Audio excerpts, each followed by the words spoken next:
Hi, this is Freewheeling Conversation with Anamika from Rolling Pumpkin Productions. आज का हमारा topic है कि जो ट्रांस जनरेशनल डायलॉग होता है, उसमें डिस्कनेक्ट बढ़ रहा है। आजकल हम एक ऐसी दुनिया में रह रहे हैं जहाँ there are endless sources of knowledge, so that communication is breaking down. जो हम जनरेशन गैप पहले बोलते थे कि बहुत लगता था, पहले भी लगता था, लेकिन आजकल बहुत ज्यादा लगता है। And this transmission of knowledge is no longer rational. It is fragmented.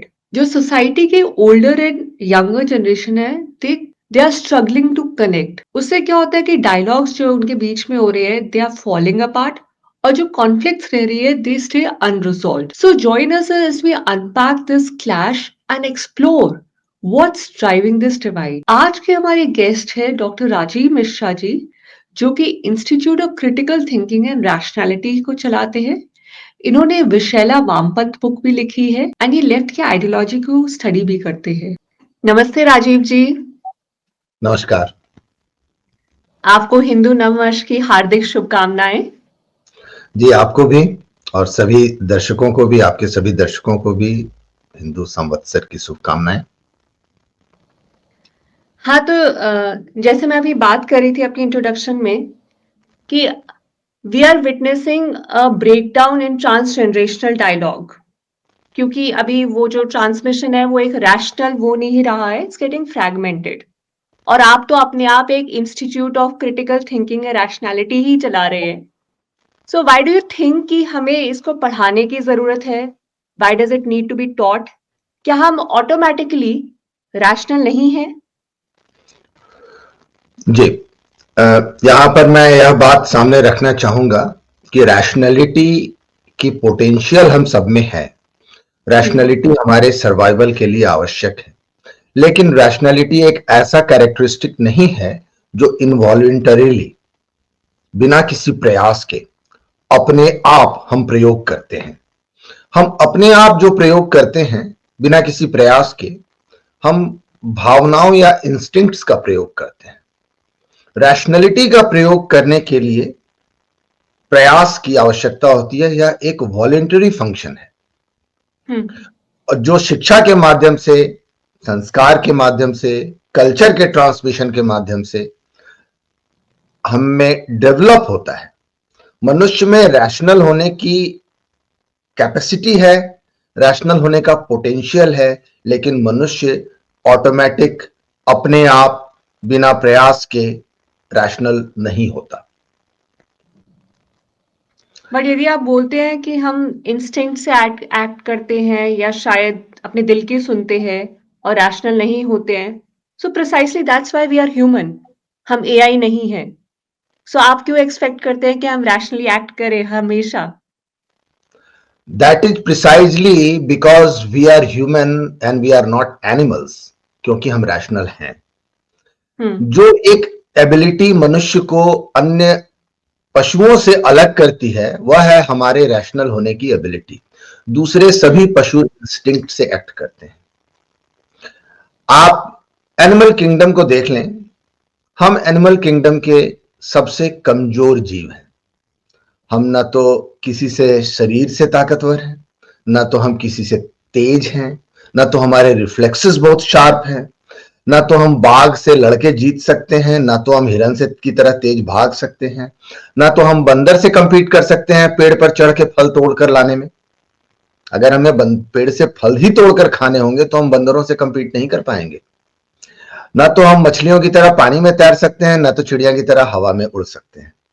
जो ओनली एबिलिटी जो हमें सभी जानवरों से अलग करती है और हमारे सर्वाइवल के लिए आवश्यक है, वह है we can figure things out.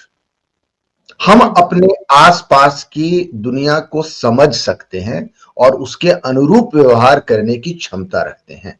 तो this is precisely what makes us human.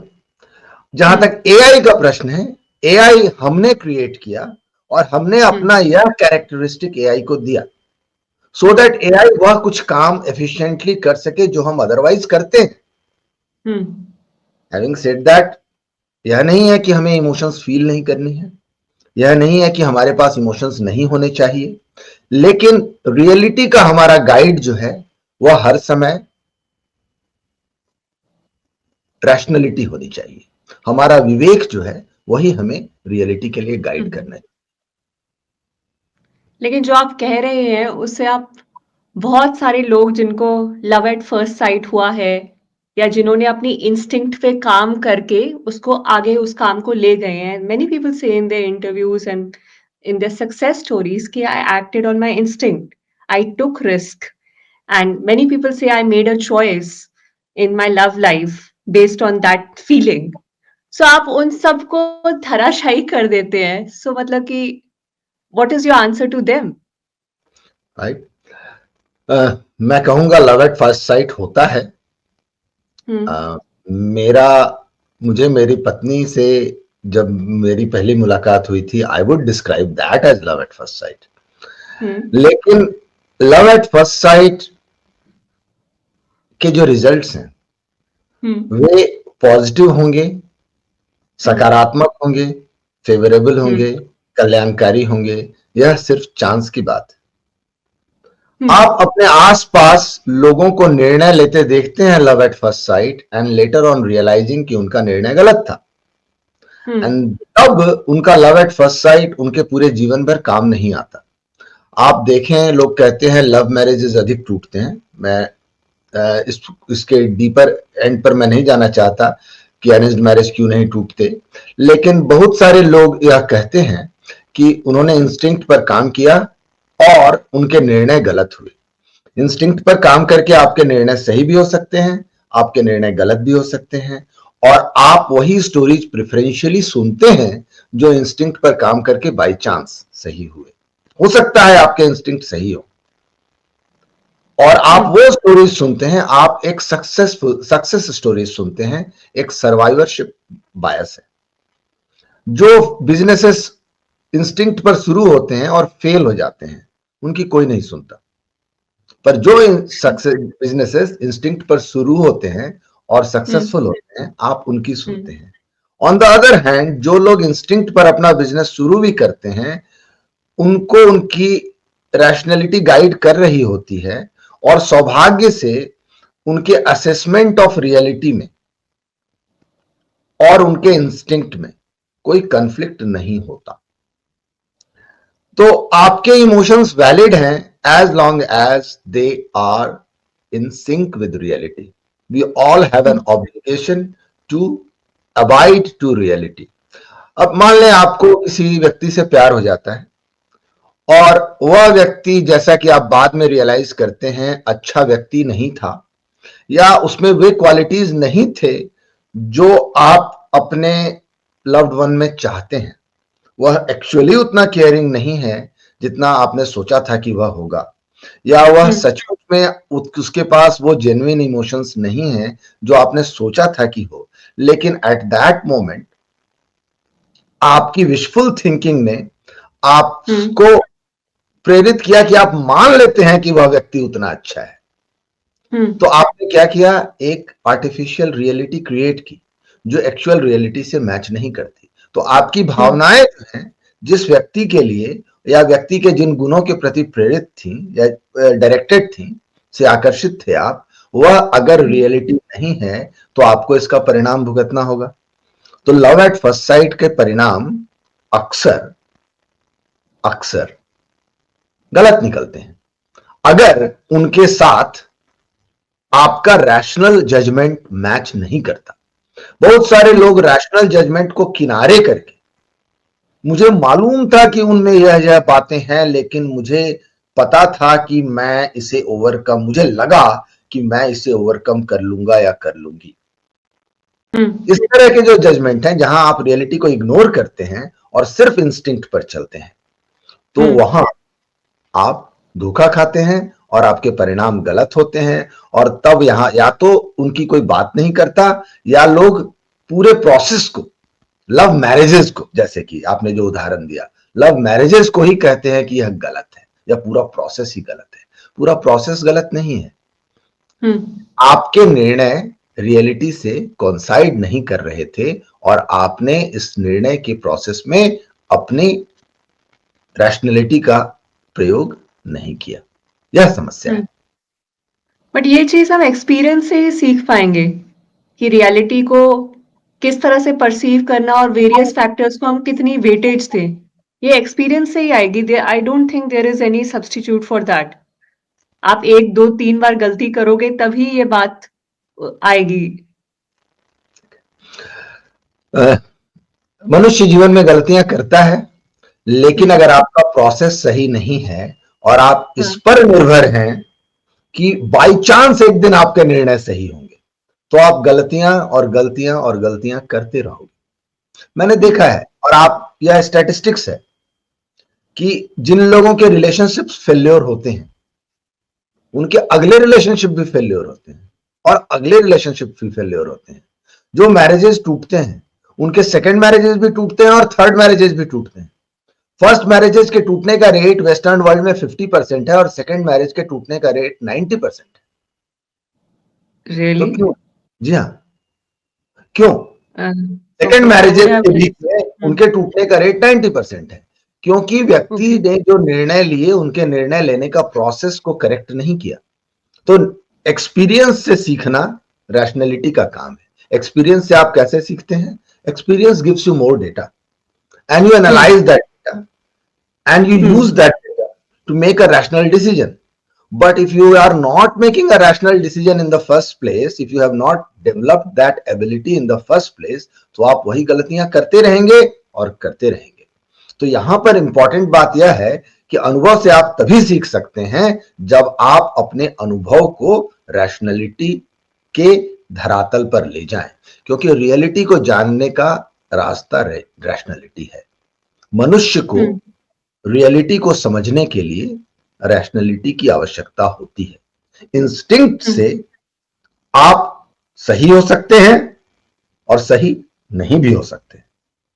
Reality से you can be as close to reality, rationality से you can be as close to reality as you can be. Not necessarily कि आप 100% सही हो, क्योंकि हो सकता है आपके पास सारे इंफॉर्मेशन नहीं हो सकता है उनको एनालाइज करने की आपकी क्षमता की लिमिटेशन हो, but within your limitations you can be as close to reality as possible only through rationality. बहुत सारे लोग कहते हैं कि आप रैशनैलिटी से पूरा सत्य नहीं समझ सकते, यह कांटियन स्टेटमेंट है, और फिलॉसफी के बहुत सारे स्ट्रीम हैं जो कहते हैं कि आप रैशनैलिटी से सब कुछ नहीं समझ सकते। आई एग्री, आप रैशनैलिटी से सब कुछ नहीं समझ सकते, लेकिन जो समझ सकते हैं वह रैशनैलिटी से ही समझ सकते हैं। इस धरती पर हमारा जीवन जीने का माध्यम, भौतिक जीवन जीने का माध्यम रैशनैलिटी है। मैं अध्यात्म में नहीं जा रहा, पर भौतिक जीवन जीने का माध्यम रैशनैलिटी को किस तरह से एक्सप्लेन करेंगे? और ये भी हर जगह हम रैशनल नहीं हो सकते। There will be alternatives to rationality as well. And ये हमारा जो ट्रांसजेनरेशनल डायलॉग है, ये क्यों फेल हो रहा है? जी हाँ, तो हम विषय पर आते हैं कि ट्रांसजेनरेशनल डायलॉग और रैशनैलिटी का क्या संबंध है। तो रैशनैलिटी है क्या?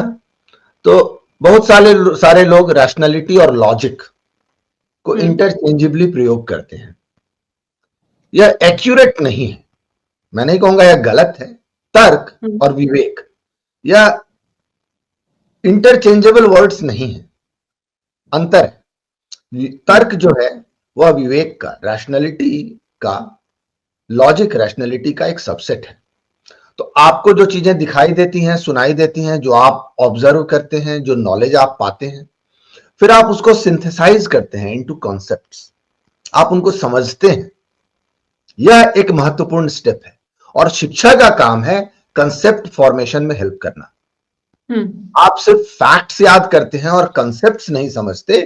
बहुत सारे लोग पानीपत की लड़ाई पढ़ लेते हैं, पहली लड़ाई भी पढ़ लेते हैं, दूसरी भी पढ़ लेते हैं, तीसरी भी पढ़ लेते हैं, फैक्ट्स जान लेते हैं। हिस्ट्री को जैसे हमारे देश में पढ़ाया जाता है, लोग रट लेते हैं, फैक्ट सारे पता हो, लेकिन उसको सिविलाइजेशनल कंटेक्स्ट में कैसे कंसेप्ट फॉर्म किया जाए कि why we lost those battles.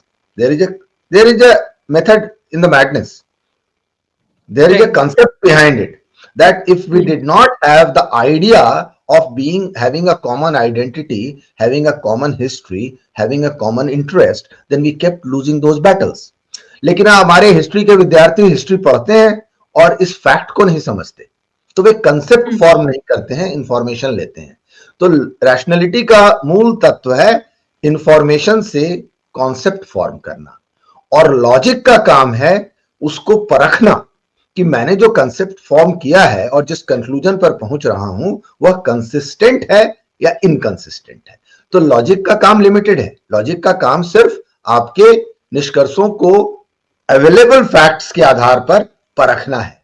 लेकिन आप गलत फैक्ट्स को लेकर, अगर आपने गलत फैक्ट्स उठाए हैं तो आप लॉजिक से गलत बात को सही सिद्ध कर देंगे। तो लॉजिक कुछ भी सिद्ध कर सकता है, तर्क से आप कुछ भी सिद्ध कर सकते हैं, लेकिन तर्क और विवेक एक ही चीज नहीं है। तर्क जो है, लॉजिक है, वो रैशनैलिटी नहीं है। लोग कहते हैं तर्क से आप कुछ भी सिद्ध कर देंगे, सही है, आप तर्क से गलत बात को सिद्ध कर सकते हैं यदि आपने गलत फैक्ट्स उठाए हैं।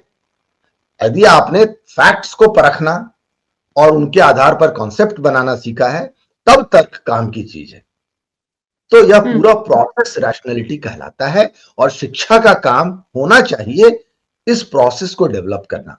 दुर्भाग्य से शिक्षा का काम आज के दिन में होता जा रहा है, या तो एक तरफ आप अथॉरिटी को फॉलो करते हैं, जो पढ़ाया जा रहा है चुपचाप मान लो, या दूसरी तरफ आप इमोशन को फॉलो करते हैं, तुम्हें जो ठीक लगता है वह सही है। यह दोनों बातें गलत हैं, और यह दोनों बातें एक ही परिणाम पर ले जाती हैं। एक शब्द है एपिस्टेमोलॉजी फिलॉसफी में। Epistemology is how you perceive knowledge, how you evaluate knowledge, how you get knowledge, how you process knowledge and how you evaluate knowledge. आपको जो बात पता चली कैसे पता चली, और जो पता चली वह सही है या गलत, और उसका करना क्या है। इस प्रोसेस को कहते हैं, इस साइंस को कहते हैं एपिस्टेमोलॉजी। यह तीन तरह की हो सकती है। या तो मुझे किसी ने कहा वह सही है। क्यों सही है? क्योंकि मैंने किताब में पढ़ा है, या मेरे टीचर ने बताया, या मेरे पेरेंट्स ने बताया, या मेरे मजहब की किताबों में लिखा है, इसलिए सही है। अथॉरिटी है। अथॉरिटी। दूसरा तरीका क्या है? आपको क्यों लगता है कि सही है? मुझे लगता है कि सही है, मुझे फील होता है कि, ठीक है, आपको जो फील होता है आपने उसको गोल्ड स्टैंडर्ड घोषित कर दिया। और तीसरा तरीका है कि आपको जो अवेलेबल इंफॉर्मेशन है उसको अधिक से अधिक वाइड करें, नॉलेज लें, और उसके आधार पर कंसेप्ट्स फॉर्म करें और परख कर देखें कि आपके निष्कर्ष सही हैं या गलत है। तो यह जो तीसरा तरीका है यह रैशनैलिटी है, और रियलिटी को जानने का वैलिड और रिलायबल तरीका यही है। इसके बिना आदमी, मैंने एक वीडियो देखा था, एक बच्चा एक लिफ्ट में घुस गया, उसने बटन दबाया, लिफ्ट का दरवाजा खुल गया, वो लिफ्ट में घुस गया। उसके बाद अंदर से उसने बटन दबाया, कोई बटन दबाया, लिफ्ट बंद होकर चल पड़ी।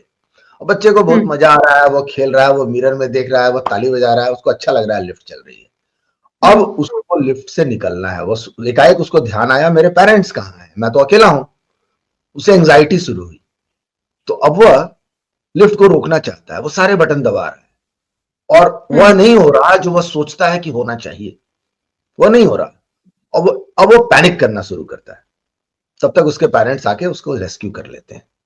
यह छोटा सा वीडियो उस बच्चे के एंगल से दिखाया गया था, पर मैंने इसके फिलोसॉफिकल मीनिंग यह निकाले कि रैशनैलिटी के बिना एक व्यक्ति इस बच्चे की तरह है, जिसे पता नहीं है कि रियलिटी क्या है। Sometimes things happen to his liking, then he is happy, and when things do not happen to his liking, then he is sad and he wants to change things to his liking, but he cannot because he doesn't know how to. तो वो panic करता है। तो आज के दिन में western world में मेंटल हेल्थ की, और भारत में भी मेंटल हेल्थ की समस्याएं यंगस्टर्स में, खासतौर से 12, 15, 17 साल के बच्चों में पूरी तरफ बढ़ रही हैं। और मुझे दिखाई देता है इसका कारण है कि उनका रियलिटी से कनेक्ट टूटा हुआ है, and they do not know, they don't have a view of the world कि भाई दुनिया कैसी होनी चाहिए, या दुनिया में हमें क्या करना है। उन्हें पता नहीं है हमें क्या करना है। They are anxious, they are always anxious, they are suffering from great anxiety and stress। और इसके फेरे में वे क्या कर रहे हैं कि they are looking for escape, they are looking for escape in artificial anxieties। तो यहां पर अभी विचित्र तरह के आइडेंटिटीज का चलन चला हुआ है। एलजीबीटीक्यू, ट्रांस, नॉन बाइनरी, तरह तरह की विचित्र विचित्र आइडेंटिटी। इवन कुछ लोग पेड़ पौधों से आइडेंटिफाई कर रहे हैं अपने को। बच्चे कहते हैं कि I identify as a tree, और बच्चे कहते हैं I identify as an animal. तो आपको अजीब लगेगा, लेकिन मॉल में मैंने वीडियोज ही देखे हैं, एक्चुअल नहीं देखा है, पर मॉल में डॉग के कपड़े पहन के या बिल्ली जी की तरह ड्रेसअप करके लोग चल रहे हैं और कहते हैं I identify as a cat. सब और कहा जा रहा है आपको जो ठीक लगता है वह सही है। जो ठीक लगता है वह सही है जब आप मानकर चलते हैं। और पूरे एलजीबीटी की मूवमेंट के पीछे की फिलॉसफी यह है कि सत्य क्या है, जो मुझे फील होता है वही ट्रुथ है। ट्रुथ ऑब्जेक्टिव नहीं होता, मोरलिटी ऑब्जेक्टिव नहीं होती, सही और गलत की कोई परिभाषा नहीं है। मुझे जो ठीक लगता है वह सही है। तो हम इस तरह के वर्ल्ड में एंटर हो रहे हैं जहां रैशनैलिटी का ब्रेकडाउन हो रहा है एंड इमोशन एंड अथॉरिटी से कंट्रोल किया जा रहा है, राइट? जी। तो कैसा वर्ल्ड? तो एजुकेशन जो है ऐसा वर्ल्ड क्रिएट कर रहा है जो इमोशन से गाइडेड हो। अब वो तब बताया जा रहा है empathy is the gold standard. You do not need to have intelligence, you do not have need to have logic. Logic से मत सोचो, एम्पैथी से सोचो। तो यह बहुत कॉमन वर्ड है। Empathy is the watchword, आज के दिन में बज वर्ड है एम्पैथी, खूब प्रयोग किया जा रहा है। पर एम्पैथी अपने आप में बहुत अच्छी चीज है, as long as you are empathetic towards the right things. should be guided, all emotions should be guided by rationality. लेकिन emotions themselves are made the king, कि अब आपको जो फील होता है वही रियलिटी है। ऐसे एक वर्ल्ड में आपको रियलिटी का पता नहीं होगा, आप सोचेंगे कि जो सही है वह रियलिटी है। तो आप सोचें कि अगर आप एक छत के मुंडेर पर खड़े हैं और आप सोचते हैं कि नहीं, मैं छत पर नहीं हूं, मैं मैदान में हूं, and I can keep going in any direction, then what will happen? Reality does not care. आप छत से नीचे गिरेंगे और मर जाएंगे। आपको क्या फील हो रहा है, रियलिटी डज नॉट केयर। आपके सामने से एक ट्रक आ रहा है और आप कहते हैं वह ट्रक नहीं है, वह पक्षी है, ठीक है, और आप अपने रास्ते से नहीं हटते, तो आप कुचल के मर जाते हैं। Reality does not care how you feel. It is our obligation to know reality and to act accordingly, and that is the only way we can survive on this planet. That is the only way we were meant to survive on this planet. इसके अभाव में क्या हो रहा है, लोग तरह तरह की विचित्र आइडेंटिटीज लेकर बड़े हो रहे हैं, उससे जुड़ी हुई एंजाइटीज से गुजर रहे हैं, मेंटल हेल्थ प्रॉब्लम से गुजर रहे हैं, जिसको मैं कहता हूं कि एक्चुअली ये मेंटल हेल्थ प्रॉब्लम नहीं है, यह फिलोसॉफिकल हेल्थ प्रॉब्लम है। सुसाइड का रेट ऐसे लोगों में 50% तक है। और एक और बात मैं ध्यान दिलाना चाहूंगा, जब मैं 15 साल पहले वेस्टर्न वर्ल्ड में आया था, 15-20 साल पहले मैं आया था, 15 साल से यहाँ प्रैक्टिस कर रहा हूं, तो मैंने देखा था कि अल्कोहलिज्म और ड्रग एडिक्शन का रेट बहुत हाई था। और मेरा वर्कलोड जो था, मैं एक्यूट मेडिसिन में और इमरजेंसी में काम करता था, तो मैंने देखा कि ज्यादातर लोग जो इमरजेंसी में पहुंचते थे अल्कोहल लेकर या ड्रग्स लेकर पहुंचते थे। बहुत सारे लोग, यंगस्टर्स, 30-35 साल के लोग, 30 साल के लोग बहुत बड़ी संख्या में पहुंचते थे। 15 साल की उम्र से पी रहे हैं और 30 साल की उम्र तक आते आते डिपेंडेंट हो गए। अब मैं देखता हूं ऐसे लोगों की संख्या कम हो गई है और उनकी उम्र बढ़ के 45-50 साल हो गई है। अच्छा। 20 साल के बच्चे और 25 साल के बच्चे अल्कोहल लेकर नहीं आते। ड्रग यूज घट रहा है, जो बहुत अच्छी बात है, लेकिन on the other hand suicide rate, mental health problem बढ़ रही है। अच्छा। प्रॉब्लम सॉल्व नहीं हुई।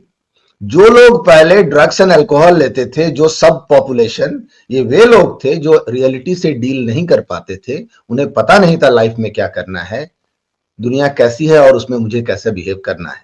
तो वे लोग ड्रग और अल्कोहल लेते थे, अब वे आइडेंटिटीज लेते हैं। They are simply intoxicated by another drug where they can safely blame it on others. और ऐसे लोग समाज से बहुत दुखी रहते हैं और समाज के प्रति बहुत विद्रोह का भाव रखते हैं, और ये लोग वामपंथ की बीज है, फुट सोल्जर्स है। फुट सोल्जर्स बनने के लिए तैयार हैं, ये वामपंथ के बीज है, ये बनने को तैयार है। और ऐसे लोगों को क्या चाहिए? when you don't know what to do, then you are in need of an adult, you are in need of someone else telling you what to do, ये उस बच्चे की तरह है जिसको उनके पेरेंट्स आके रेस्क्यू करते हैं. So they are looking for someone else to make those decisions for them, and they think it is society's right, it is society's duty, obligation, and their right कि उनका ख्याल रखा जाए. तो बहुत बड़ी संख्या में ये लोग डिस्फंक्शनल लोग जो हमें दिखाई दे रहे हैं, और भारत में आने वाला है. जो कुछ भी इंग्लैंड में या वेस्टर्न वर्ल्ड में हो रहा है 10 सालों के अंदर वह भारत में पहुंच रहा है. पहले 25, 30, 40 साल में पहुंचता था, अब इंटरनेट की कृपा से 5 साल 7 साल में पहुंच जा रहा है. तो भारत में यह समस्या आने वाली है, और हम इसलिए अपने पेरेंट्स को, भारत के पेरेंट्स को एड्रेस करना चाहते हैं कि आप अपने बच्चों से बात करें, क्योंकि आप नहीं बात कर रहे हैं तो इंटरनेट बात कर रहा है उनसे, और उनको एक गलत फिलॉसफी दे रहा है, and making them ready for authority. तो ऐसे लोग जो हैं वे स्लेवरी के लिए तैयार हो रहे हैं, because they can not look after themselves. तो वे खुशी खुशी गुलाम बनने को तैयार है. उन्हें सोशलिज्म चाहिए, उन्हें ऐसी सोसाइटी चाहिए जो उनका ख्याल रखे, क्योंकि वे अपना ख्याल नहीं रख सकते. तो अपने बच्चों से बात करें यह आवश्यक है. और बच्चों से बात करने के लिए क्या आवश्यक है? मैं आपसे बात करता हूं, अगर मेरी और आपकी असहमति है तो वह कैसे दूर होगी? अगर आप कुछ सोचते हैं, कुछ फील करते हैं, और वह और मैं कुछ फील करता हूं, वे दोनों मैच करते हैं, तब तो दिल मिल गए, आप एग्री कर गए, ग्रेट. लेकिन अगर वे दोनों मैच नहीं करते हैं, then is there a way to communicate? Can two emotions talk to each other? नहीं, वो तो अपनी अपनी डायरेक्शन में. Emotions can not talk to each other. No. आप किसी पर खुश हैं और दूसरा उस बात पर नाराज है, आप दोनों एक दूसरे से बात नहीं कर सकते. Emotions do not communicate. आपको अपने बच्चों से कम्युनिकेट करना होगा. Only way to communicate is rationality, because underlying is that given set of data and correct use of logic should take you to the same conclusion. Mathematics की तरह कि आपको ये सम दिया गया और आपने करेक्टली सॉल्व किया तो आप करेक्ट आंसर पर पहुंचेंगे. हर व्यक्ति के आंसर अलग अलग नहीं होंगे. अगर अलग अलग हैं, आप अपने स्टेप्स चेक कीजिए, आपने कहीं गलती करी है या डेटा गलत फीड किया है. ठीक है. पेरेंट को बच्चों से बात करते समय और बच्चों को पेरेंट से बात करते समय आवश्यकता है रैशनल तरीके से सोचने की. और इसलिए आप अपने बच्चों से नहीं बात कर रहे, आपके बच्चों से बात कर रहा है इंटरनेट, जिसके पास आपसे वास्ट अमाउंट ऑफ ज्यादा इंफॉर्मेशन है, बहुत ज्यादा इंफॉर्मेशन है. एंड उसके तो इस सामने सिचुएशन में क्या पेरेंट्स इक्विप हो सकते हैं बच्चों से बात करने के लिए? Obviously they can't match with what internet is providing. they cannot match the information, but Yeah. that is why this communication has to be two way. आपको अपने बच्चों से बात करते हुए वो इंफॉर्मेशन उनसे लेने हैं जिनके बेसिस पर वे अपने कंक्लूजन में पहुंच रहे हैं, क्योंकि इंफॉर्मेशन उनके पास है, लेकिन रैशनैलिटी उनके पास नहीं है जो उनको उस इंफॉर्मेशन को करेक्टली इवैल्यूएट करना बताए कि यह इंफॉर्मेशन सही है या गलत है. एक छोटा सा एग्जांपल मैं दूंगा. गाजा पर छोटे छोटे बच्चे बड़े एक्साइटेड हैं और बहुत आउटरेज्ड है कि इजराइल ने गाजा पे क्यों अटैक किया, और उन्हें यह नहीं पता है कि भाई 7 नवंबर को गाजा में बच्चों का मर्डर और औरतों का रेप हुआ था और कितने लोगों को किडनैप किया गया था. दैट इंफॉर्मेशन इज हिडन, किनारे रख दिया गया है. इजराइल बना था तो कैसे बना था, और कैसे 5 देशों की सेनाओं ने इजराइल पर अटैक किया था और इजराइल सर्वाइव किया, यह हिस्ट्री नहीं पता उन्हें बताया गया है कि इजराइल ने फिलिस्तीन की जमीन पर कब्जा कर लिया. तो उनका लिमिटेड अमाउंट ऑफ इंफॉर्मेशन है या सिलेक्टिव इंफॉर्मेशन है उनके पास. तो आपको लेना पड़ेगा कि उनके पास क्या इंफॉर्मेशन है या उनके सोर्सेज ऑफ इंफॉर्मेशन क्या है. That is why communication has to be a two way process. आपको अपने बच्चों की सुननी होगी कि वे जो सोच रहे हैं वे क्यों सोच रहे हैं. उनके पास जो इंफॉर्मेशन है उसको इवैल्यूएट करना होगा, और आपको और आपके बच्चों को दोनों को मिलकर इंफॉर्मेशन एक्सचेंज करने होंगे और रैशनली इवैल्यूएट करके कॉमन कंक्लूजन पर पहुंचना होगा. आप सोचेंगे कि आप उनको अथॉरिटी से समझा दें कि मैं कह रहा हूं और तुम मान लो, वे नहीं मानने वाले, या तब तक मान लेंगे जब तक वे आप पर डिपेंडेंट है. और आज के दिन में यही हो रहा है. बच्चे स्कूल से निकलते हैं, पेरेंट्स के हाथ से निकलते हैं, पेरेंट्स को पता नहीं है कि बच्चे सोच क्या रहे हैं, क्यों ऐसा सोच रहे हैं. वे बाहर निकलते हैं और उनको बाहर की दुनिया का इंफॉर्मेशन ओवरवेल्म कर लेता है. उनके they are not equipped to deal with it, they are not equipped to evaluate the information and come to a correct conclusion. तो उसका नतीजा क्या हो रहा है कि वे उन स्थितियों में पढ़ रहे हैं जिनमें पेरेंट्स नहीं चाहते कि वे पढ़े। वे ऐसी आर्टिफिशियल आइडेंटिटी सब्सक्राइब कर रहे हैं, ऐसी पॉलिटिकल आइडियोलॉजी सब्सक्राइब कर रहे हैं जिसमें उनका सर्वाइवल खतरे में है, लेकिन पेरेंट्स को पता नहीं है बच्चों से बात कैसे करें। नहीं तो इस वे में आप ये कह सकते हैं कि जो हिंदू कल्चर है, जो अथॉरिटी को नहीं मानता है, जो अथॉरिटी और इमोशन को नहीं मानता है vis-a-vis other cultures and other religion, तो वो इस तरह से बेटर इक्विप्ड है इस सिचुएशन को हैंडल करने के लिए? फिलॉसॉफिकल लेवल पे।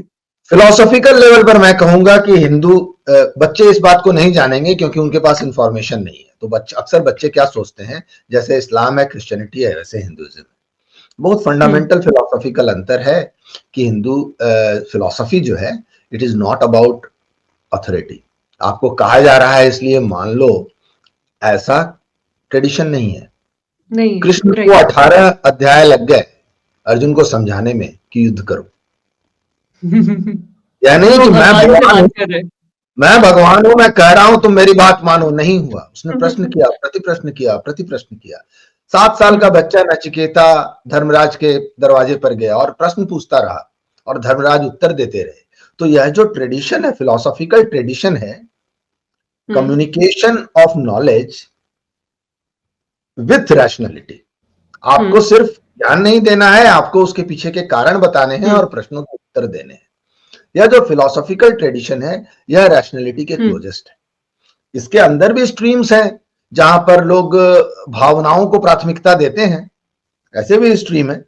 लेकिन नॉलेज का जहां तक प्रश्न है, या इस धरती पर एक्सिस्टेंस का की जो फिलॉसफी है, सौभाग्य से हमने ऐसा समाज कभी नहीं बनाया जब हमें डंडे से हाँका जा रहा हो और उसको धर्म की मान्यता हो। धर्म ने हमेशा तर्क को और विवेक को प्राथमिकता दी है। हमारे अंदर भी मैं कहूंगा, for the purpose of fairness, not for the purpose of sounding neutral, but for the purpose of fairness, मैं कहूंगा हमारे यहां भी ये टेंडेंसीज हैं। क्योंकि ऐसी एपिस्टेमोलॉजी हर जगह आपको मिलेगी, हर समाज में मिलेगी, जब कुछ लोग इमोशन से रूल्ड होंगे और कुछ लोगों को लगता है कि ऑथोरिटी सही तरीका है। मैं कहता हूं, मुझे पता है, मैं कहता हूं तो मान लो, कुछ लोगों को लगेगा। लेकिन सौभाग्य से हिंदू समाज ऐसा है कि यहां पर सबके बीच का बैलेंस चलता है और कुल मिलाकर हम वेस्टर्न वर्ल्ड के मुकाबले इस मामला में अधिक रैशनल रहे हैं और हमें कभी भी धर्म से विद्रोह करने की आवश्यकता नहीं पड़ी रैशनैलिटी को स्वीकार करने के लिए। रैशनैलिटी का जो स्ट्रीम है वो धर्म के भीतर निहित है और लोगों ने जो मार्ग खोजे हैं, रैशनैलिटी के जो मार्ग खोजे हैं, way with in the range of धर्म, धर्म के रेंज के अंदर ही खोजे हैं। धर्म से बाहर जाकर, विधर्मी होकर, धर्म से विमुख होकर रैशनैलिटी नहीं खोजनी पड़ी है हमें। जबकि वेस्टर्न वर्ल्ड को क्रिश्चियनिटी से विद्रोह करना पड़ा है और इस्लाम को भी, इस्लामिक वर्ल्ड को भी अगर एक रैशनल वर्ल्ड में सर्वाइव करना है, एक प्रोडक्टिव सोसाइटी बननी है, तो उसको अपनी थियोलॉजी से विद्रोह करना पड़ेगा। उसके थियोलॉजी के भीतर स्कोप नहीं है कि आप मुस्लिम भी बने रहें और रैशनल भी हो जाए और कि हम कुछ बातें मानेंगे, कुछ बातें नहीं मानेंगे। इसका स्कोप वहां नहीं है। लेकिन हिंदू होने के खास बात यह है कि धार्मिक ट्रेडिशंस के अंदर रैशनैलिटी की स्ट्रीम है और आप रैशनल होने का स्कोप रखते हैं बिना धर्म के विरुद्ध गए हुए। राइट। सो आप इस चीज का क्या सोल्यूशन प्रपोज करते हैं और आपकी इंस्टीट्यूट क्या कर रही है इस दिशा में? जी, सॉल्यूशन प्रपोज करना एक थोड़ा ग्रैंडियोज सा टर्म है। मैं इतना ग्रैंडियोज नहीं होना चाहता कि मेरे पास सॉल्यूशन है, क्योंकि सॉल्यूशंस फाइनल नहीं होते। सॉल्यूशंस आर ऑलवेज, पहली तो बात है, मैं मानता हूं, I am great fan of Thomas Sowell और उनकी यह बात मैं हमेशा कोट करता हूं, there are no solutions, there are trade offs. Good one. True, from Thomas Sowell. तो हम सॉल्यूशन प्रपोज नहीं कर सकते, हम एक कुछ प्रयास कर रहे हैं और हमारा प्रयास है institute of rationality and critical thinking के माध्यम से कि हम कुछ ऐसे वेबिनार करते रहते हैं जो हर विषय के रैशनल एस्पेक्ट को और फैक्चुअल एस्पेक्ट को हम सामने रखते हैं। यदि कोई पॉलिटिकल क्वेश्चन उठता है तो हम उस पॉलिटिकल क्वेश्चन को, यदि कोई इकोनॉमिक क्वेश्चन उठता है तो उस इकोनॉमिक क्वेश्चन के पीछे के फैक्चुअल बेसिस को सामने लाते हैं और उसको रैशनली एनालाइज करते हैं और वीकली वेबिनार करते हैं। उनमें आप सबका स्वागत है। लेकिन उसके अलावा हम अभी तक वार्षिक रूप से हम करना हमने प्रारंभ किया है, पिछले वर्ष भी किया था और इस वर्ष भी करने वाले हैं। तो एक ऐसा वर्कशॉप करते हैं, 3 दिवसीय वर्कशॉप ऋषिकेश में, जहां हम उन इश्यूज को डिस्कस करते हैं जहां पर ट्रांसजेनरेशनल कम्युनिकेशन गैप अधिकतम है। तो वहां हम डिस्कस करते हैं रैशनैलिटी होती क्या है, रैशनैलिटी की आवश्यकता क्यों है। हम सिनेरियोज देते हैं कि भाई इस सिनेरियो में आप क्या सोचेंगे और बच्चे क्या सोचेंगे, और आप दोनों में अगर मतभेद होगा तो आप उसको रैशनली कैसे एड्रेस करेंगे। इमोशन को किनारे रखकर फैक्ट्स को सामने रख के रैशनली कैसे एड्रेस करेंगे। कुछ बातें आपको पचानी पड़ेंगी क्योंकि समाज बदल रहा है, और कुछ बातें आपको समझानी पड़ेंगी क्योंकि बच्चों को सब कुछ नहीं पता। तो यह जो पेरेंट्स और बच्चों दोनों को बुलाते हैं, राइट? जी हाँ, हम कोशिश करते हैं कि अधिक से अधिक लोग आए। पेरेंट्स हों तो उनके जानकारी में काम आएगा अपने बच्चों से कम्युनिकेट करने में, बच्चे आए तो उनके भी काम आएगा। पेरेंट्स और बच्चे दोनों भी कुछ आए थे, जहां पेरेंट्स अपने बच्चों को लेकर आए थे, तो उनके लिए यह सबसे अधिक लाभदायक रहा। तो 3 से 5 अक्टूबर इस वर्ष हम कर रहे हैं। और इस 3 दिवसीय वर्कशॉप में हम उन विषय को उठाते हैं, फिलॉसफी के अलावा मोरालिटी, LGBTQ का विषय हम उठाते हैं, इकोनॉमी का विषय हम उठाते हैं, क्योंकि इकोनॉमी के विषय पर कि इकोनॉमी कैसी होनी चाहिए और किस तरह के इकोनॉमी को सपोर्ट करने के क्या आधार हैं, इस पर जनरेशंस के बीच में बहुत अंतर है। हमारा देश बहुत स्ट्रांगली समाजवादी प्रवृत्ति का देश है, तो हम समाजवाद की ओर स्वाभाविक रूप से लोग झुकते हैं, लेकिन फैक्ट्स पता होने चाहिए कि किस चीज के क्या प्रोज एंड कॉन्स हैं। तो हम इस तरह का 3 दिवसीय वेबिनार वर्कशॉप कर रहे हैं। व्यक्तिगत रूप से मैंने पाया है कि मैं कहूंगा नेचुरली मैं बहुत रैशनल व्यक्ति नहीं था। अब मैं अपने जीवन को पीछे देखता हूं पलटकर, तो मैं देखता हूं कि मैं बहुत इंस्टिंक्टिव किस्म का व्यक्ति था, और उसके कारण मेरे निर्णय जीवन में बड़े उल्टे पुल्टे उथल पुथल भरे होते थे। लेकिन मैंने इस बात को पढ़ने, समझने, जानने के बाद जब से व्यवहार में लाने का काम शुरू किया है, मुझे यह अंतर अपने आप और अपने मानसिक स्थिति में दिखाई देता है कि अधिक शांत महसूस करता हूं, अधिक इन कंट्रोल महसूस करता हूं। तो मेरी दृष्टि से और निर्णय जो है अधिक व्यवहारिक और लाभदायक होते हैं। तो सिर्फ ट्रांसजेनरेशनल ही नहीं, आप अपने बच्चों से कैसे व्यवहार करें, बच्चे अपने पेरेंट्स से कैसे बात करें, पिछली पीढ़ी का ज्ञान अगली पीढ़ी में कैसे जाए, और एक व्यक्ति के लिए भी अपने जीवन के निर्णय कैसे लें, अपने व्यवहारिक निर्णय, अपने पारिवारिक निर्णय, रिलेशनशिप्स के निर्णय। आपने प्रेम का विषय उठाया, बहुत महत्व का है। तो हालांकि हम प्रेम के विषय को प्रोमिनेंटली डिस्कस नहीं करते क्योंकि ज्यादातर लोग जो आए थे पेरेंट्स थे, पर मेरा पूरा विश्वास है कि यंगस्टर्स को इस विषय में बहुत रुचि होगी। पर रिलेशनशिप्स को कैसे हैंडल करें, कैरियर डिसीजंस कैसे लें, अपना कैरियर चुनने में रैशनैलिटी का प्रयोग कहाँ करें। बहुत प्रश्न कॉमन आता है कि मैं चाहता हूं, छोटे बच्चों से पूछता हूं, मैं क्रिकेटर बनना चाहता हूं पर मेरे पेरेंट्स कहते हैं पढ़ो। इस तरह के प्रश्नों को डील करने में कि how do you choose best career for you rationally with maximizing your chance of success, इस तरह के सारे विषयों को हम उठाएंगे। और मैं आग्रह करूंगा अधिक से अधिक लोग संख्या में जुड़े तो यह कार्यक्रम सफल हो और हम इस रैशनैलिटी को मूवमेंट की तरह से या कॉमन पब्लिक के समाज की प्रिवेलिंग एपिस्टेमोलॉजी के रूप में स्थापित करने में सफल हो सके। ये आपने बात बहुत अच्छी कही कि यदि हम रैशनैलिटी फॉलो करें तो it's not about just transgenerational dialogue, हमारा अपने आप से ही डायलॉग बहुत सुधर जाएगा और हम हाँ will be more at peace and more at sync with our own self. हाँ, सो 3 से 5 अक्टूबर 2025 ऋषिकेश में, राइट? जी हाँ। हाँ, मैं आपसे आग्रह करूंगा यदि आप अपने दर्शकों तक इस कास्ट के माध्यम से या मैसेज पहुंचा सकें, और हम उसके लिए रजिस्ट्रेशन फॉर्म आपके कमेंट के लिंक में डालने का मैं आग्रह करूंगा, जिससे कि लोग इससे जुड़ सकें। हाँ, और मैं भी इस चीज़ में जुड़ने की और इसको जॉइन करने की और अटेंड करने की कोशिश करूँगी। जी, बहुत स्वागत है आपका। थैंक यू राजीव जी। नमस्कार। अ, जैसे डॉक्टर राजीव जी ने डिस्कस किया कि humans are either guided by rationality, emotions और अथॉरिटी।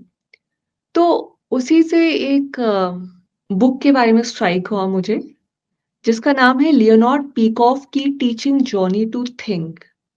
उस बुक में थॉमस सॉवेल की एक बहुत ही पर्टिनेंट स्टेटमेंट है, the problem isn't that Johnny can't read, the problem isn't even that Johnny can't think, the problem is that Johnny does not know what thinking is, he confuses it with feeling. I think it very aptly sums up what we discussed, and thank you.